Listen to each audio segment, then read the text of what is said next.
امام فرماتے ہیں کہ میں آپ کے پلٹ کے واپس آنے میں، اب یہاں پہ عقیدہ ہے، اسے عقیدہ رجعت کہا جاتا ہے، میں اسی کو پیش کرنا چاہ رہا ہوں، آپ کے پلٹ کے واپس آنے کو۔ اب یہاں پہ بہت سے بعض اوقات مسلمان کنفیوز ہو جاتے ہیں، وہ سمجھتے یہ ہیں کہ ہم رجعت کے اوپر جو عقیدہ رکھتے ہیں اہل بیت کے ماننے والے، وہ یہ تناسخ کا عقیدہ ہے۔ تناسخ جسے ریکارنیشن کہا جاتا ہے انگریزی میں، اردو کے اندر سب لوگوں نے تناسخ ہی لکھا، میں نے جتنے لغت نامے دیکھے، یعنی انسان کی یہ جو روح ہے یہ کسی اور جسم میں واپس آئے، اسے کہا جاتا ہے تناسخ۔ تناسخ باطل ہے، ہم تناسخ کو نہیں مانتے، تناسخ پہ عقیدہ نہیں رکھتے، یہ ہندوؤں کا عقیدہ ہے، بدھ مت کے ماننے والوں کا عقیدہ ہے، مسلمانوں کا عقیدہ نہیں ہے، ہمارا اہل بیت کے ماننے والوں کا یہ عقیدہ نہیں ہے۔ تناسخ پہ ہمارا عقیدہ نہیں ہے۔ تناسخ یعنی ریکارنیشن جسے کہا جاتا ہے، یعنی انسان کی روح کسی اور جسم میں واپس آئے، یعنی انسان یہی روح اسی جسم میں واپس نہیں آئے گی، بلکہ یہ روح کسی اور جسم میں واپس آئے گی۔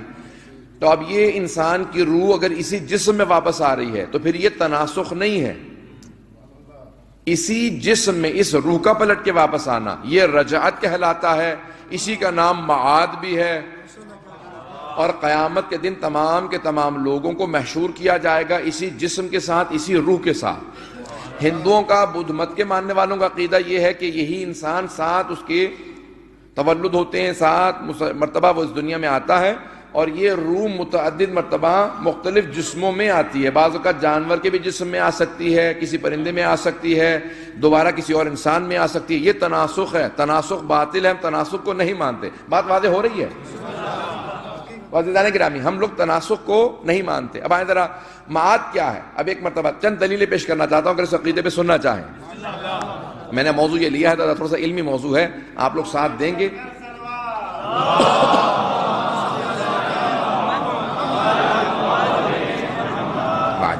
یہ ایک علمی موضوع ہے، ذرا تھوڑا سا ساتھ دیں گے، انشاءاللہ مطالب واضح رہیں گے آپ کے لیے۔ اب بہت سے لوگ، جناب ختمی مرتبہ کے سامنے ایک آدمی آیا، اس نے ایک ہڈی انسان کی لی، اور ہڈی کیلشیم کی ہوتی ہے، اس کو پاؤڈر بنایا، اس کو باقاعدہ پیس دیا، اور بالکل وہ پاؤڈر بن گئی۔ اب قرآن کے اندر آیت ہے، اور وہ رسول خدا کے سامنے آیا، اور آنے کے بعد اس نے اس ہڈی کے کیلشیم کو جو پاؤڈر تھا اس کو اڑا دیا، چہرے پہ پھونک ماری، اور اس کے بعد سوال کیا، وَمَن يُخْلِقِ الْعِظَامَ، عظام ہڈیوں کو کہا جاتا ہے، وَمَن يُخْلِقِ الْعِظَامَ وَهِيَ رَمِيمٌ۔ اللہ کو سوال اتنا پسند آیا کہ اللہ نے سورہ یاسین میں سوال کو رکھا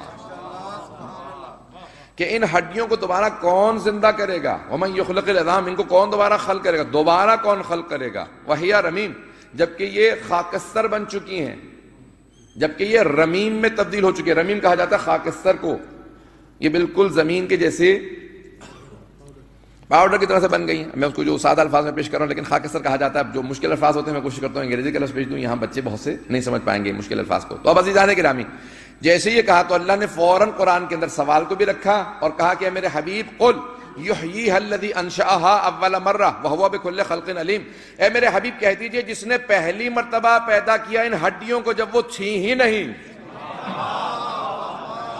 وہ قدرت رکھتا ہے کہ وہ ہڈیاں جو پاؤڈر بن جائیں، خاکستر ہو جائیں، دوبارہ پلٹا کے انسان بنا دے۔ جب تھی ہی نہیں اس نے بنا دیا تھا ہڈیوں کو، ہڈیاں اس نے بنائیں، لا شے سے شے بنائے، نتھنگ سے سم تھنگ بنا دیا، کچھ نہیں تھا بنا دیا۔ جب ہے اور پلٹانا کون سا مشکل کام ہے؟ یہ سورہ یاسین کی آیات ہیں۔ اب ذرا توجہ میرے ساتھ رکھیے گا کہ اب یہاں پہ اللہ نے جو اشارہ کیا ہے کہ یہ انسان پلٹ کے آئے گا۔